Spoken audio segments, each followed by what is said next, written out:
لیکن دوسری طرف وہ اس جنگ کو مکمل طور پہ دوبارہ اس سطح پر لے جانے سے بھی بچنا چاہتا ہے جہاں پہلے 13 دن کی شدید بمباری کے بعد صدر ٹرمپ نے مہم کو روک دیا تھا۔ یہی وجہ ہے کہ اس معاملے میں عمان کا راستہ بھی سامنے آتا ہے۔ عمان نے آبنائے ہرمز کا ایسا حل کیوں پیش کیا جو ایران نے رد کر دیا، یہ بھی ایک سوال ہے۔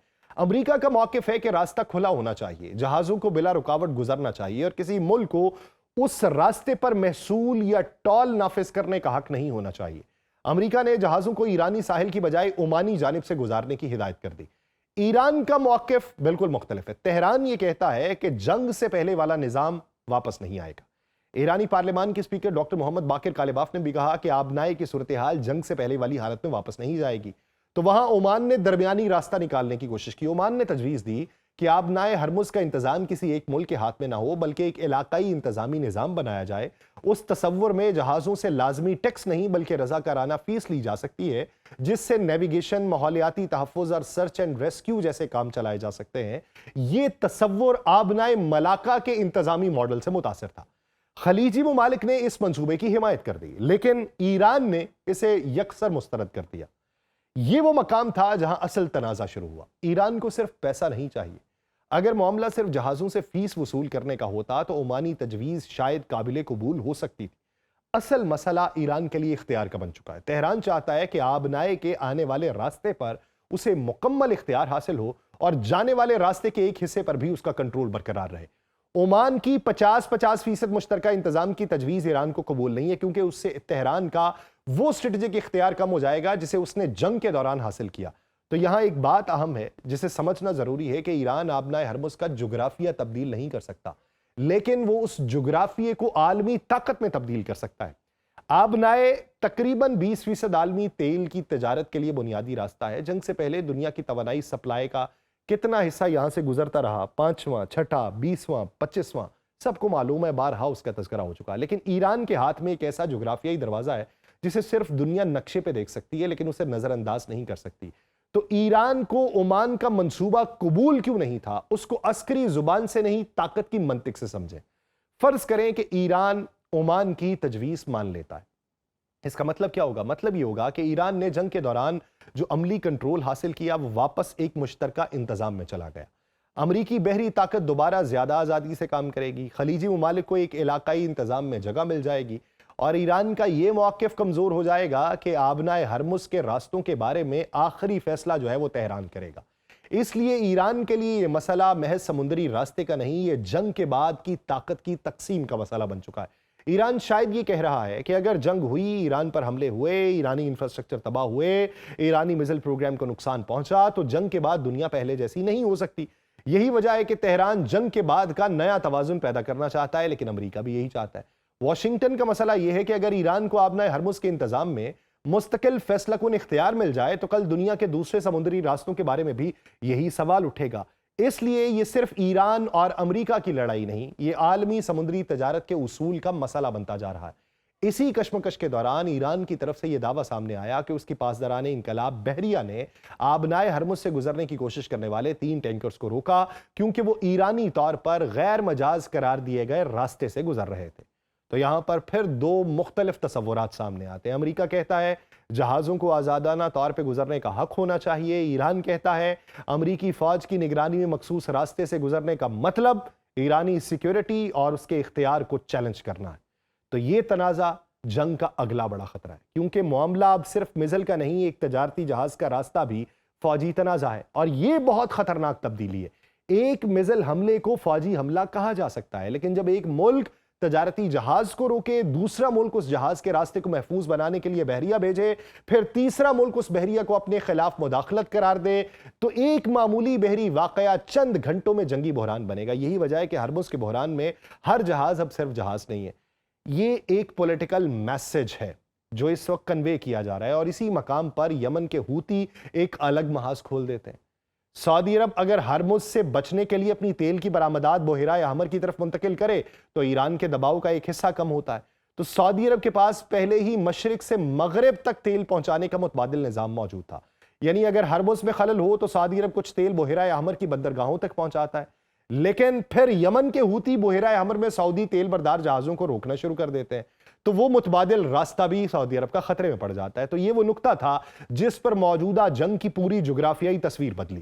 ہرمز ایران کے ہاتھ دباؤ میں تھا، باب المندب ہوتیوں کے ہاتھ میں دباؤ میں تھا، اور دونوں کے درمیان خلیج کے عرب ممالک موجود تھے۔ یہ وجہ تھی کہ ہوتیوں کی کارروائی کو صرف یمن اور سعودی عرب کے درمیان مسئلہ نہیں سمجھا گیا، یہ عالمی تجارت کے دو دروازوں کو ایک ہی جنگ میں دباؤ کے نیچے لانے کی صورتحال قرار دی گئی۔ تب امریکی پالیسی سازوں کے سامنے اصل مشکل یہ نہیں تھی کہ ایران کو کیسے سزا دینی ہے، ان کو مشکل یہ تھی کہ ایران کو کتنا دبا دیا جائے کہ وہ پیچھے ہٹے، لیکن اتنا نہیں کہ وہ مزید محاذ کھول دے، کیونکہ ایران کے پاس صرف ایک راستہ نہیں، ایران براہ راست امریکی اڈوں کو نشانہ بناتا تھا۔ عراق میں ایران نواز گروہوں کے ذریعے دباؤ بڑھ سکتا تھا، یمن میں ہوتی سعودی مفادات کو نشانہ بنا رہے تھے، اور آبنائے ہرمز میں تجارتی جہازوں کے لیے خطرہ بڑھ رہا تھا۔ خلیجی توانائی کے ڈھانچے پر حملے عالمی مارکیٹ کو متاثر کر چکے تھے۔ اس کے مقابلے میں امریکہ کے پاس بھی متعدد آپشنز تھے، وہ ایران کے اندر میزائل، ڈرون، ریڈار اور کمانڈ مرکز کو دوبارہ نشانہ بناتا، یا پھر عراق میں ایران نواز گروہوں کو نشانہ بناتا، خلیجی ممالک کے دفاع کو مزید مضبوط کرتا، بحری راستے کھولنے کے لیے مزید فوجی اثاثے بھیجتا۔ لیکن ہر آپشن کی ایک قیمت تھی۔ اگر امریکہ ایران کے اندر دوبارہ بڑی فضائی کارروائی شروع کرتا تو ایران کے لیے جواب نہ دینا سیاسی طور پہ مشکل ہوتا۔ اگر ایران دوبارہ امریکی اڈوں پہ بڑے حملے کرتا تو واشنگٹن کے لیے محدود جواب دینا مشکل ہوتا۔ اگر سعودی عرب دوبارہ امریکی حملوں میں کھل کر شریک ہوتا تو ایران کے لیے سعودی عرب کو جنگ سے باہر رکھنا مشکل ہو جاتا۔ اور اگر ہوتی سعودی تیل کی برآمدات کو بڑے پیمانے پر متاثر کرتے رہتے تو ریاض بھی زیادہ سخت عسکری رد عمل دیتا، تو ریاض نے وہ دیا۔ یوں ہر محاذ دوسرے محاذ کو جنم دے رہا ہے۔ اب اس پورے معاملے میں میزلز کو بھی دیکھیں، یہ جنگ آخر جیتا کون، یا کون جیت جائے گا؟ وہ فریق جو زیادہ عرصے تک اپنی معیشت، توانائی، دفاعی ذخائر اور سیاسی اتحاد برقرار رکھ سکے، یا ایران کے لیے آبنائے ہرمز ایک مستقل ہتھیار رہے اور یہی ہتھیار ایران کے لیے خطرہ بھی رہے، کیونکہ آبنائے بند یا غیر محفوظ تو ایران بھی اپنی تیل برآمدات کے مسئلے سے دوچار رہے، خلیجی ممالک بھی اس سے متاثر رہے، اس سے ایشیا بھی متاثر رہے، اس سے یورپ بھی متاثر رہے، اور عالمی مارکیٹ میں تیل کی قیمت بھی بڑھتی رہے۔ یعنی ایران عالمی معیشت کو نقصان پہنچا سکتا ہے، لیکن اسی عالمی معیشت کا ایک حصہ ایران کی اپنی معیشت بھی ہے۔ یہی وجہ ہے کہ ہرمز کے بحران کا حل صرف فوجی نہیں۔ جنگ کے دوبارہ بھڑکنے کے ساتھ برنٹ خام تیل کی قیمت دوبارہ اوپر گئی اور 29 جولائی کی رپورٹنگ میں تقریباً 84 سے 85 ڈالر فی بیرل کے آس پاس رہی۔ اس سے پہلے قیمت 100 ڈالر سے بھی اوپر گئی تھی، پھر امریکی بمباری رکنے کی خبر کے بعد یہ نیچے آئی۔ یہ صرف تیل کی قیمت نہیں ہے، اس کے ساتھ جہازوں کی انشورنس مہنگی ہوتی ہے، بحری کمپنیز کے اخراجات بڑھتے چلے جاتے ہیں، متبادل راستوں پر جہاز زیادہ وقت لیتے ہیں، یورپ اور ایشیا کے درمیان سامان کی ترسیل مہنگی ہوتی ہے، اور پھر اس کا اثر پیٹرول، ڈیزل، بجلی، صنعتی پیداوار اور خوراک تک پہنچتا ہے۔ اس لیے ہرمز میں کھڑا ایک ٹینکر ہزاروں کلومیٹر دور کسی ملک کے صارف کو متاثر کر سکتا ہے۔ تو سب سے اہم سوال یہ کہ اگر عمانی منصوبہ ناکام ہوا تو پھر آگے کیا ہوگا؟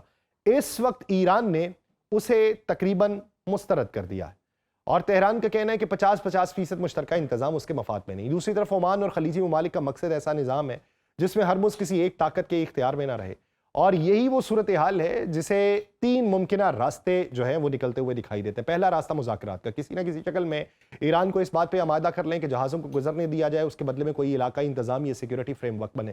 دوسرا، محدود فوجی تصادم، امریکہ اور اتحادی بحری جہازوں کی حفاظت کے لیے مزید فوجی طاقت استعمال کرتے رہے، ایران محدود حملے کرتے رہے، پھر مذاکرات کے ایک نئے دور کا آغاز ہو۔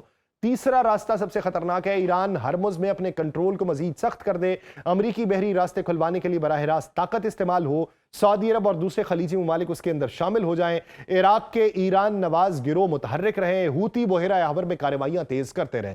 پھر یہ ایران امریکہ جنگ رہنی نہیں، یہ پورے مشرق وسطیٰ کی سمندری اور توانائی کی جنگ بن جانی ہے، اور اس کا انجام کیا ہونا ہے کسی کو معلوم نہیں۔ تو اس پورے بحران کو سمجھنے کے لیے ایک بات ذہن میں رکھیں کہ امریکہ ایران سے صرف یہ نہیں کہہ رہا کہ میزائل چلانا بند کرو، ایران امریکہ سے صرف یہ نہیں کہہ رہا کہ بمباری بند کرو۔ دونوں کے درمیان اصل تنازع اب جنگ کے بعد کی طاقت کی تقسیم ہے۔ امریکہ چاہتا ہے کہ ہرمز دوبارہ ایسا سمندری راستہ بنے جس پر کسی ایک ملک کا فیصلہ کن اختیار ہو۔ ایران کہتا ہے کہ جنگ نے پرانا نظام ختم کر دیا اور ہرمز کے بارے میں نیا انتظام ایران کی طاقت اور علاقائی حقیقت کو تسلیم کیے بغیر نہیں ہو سکتا۔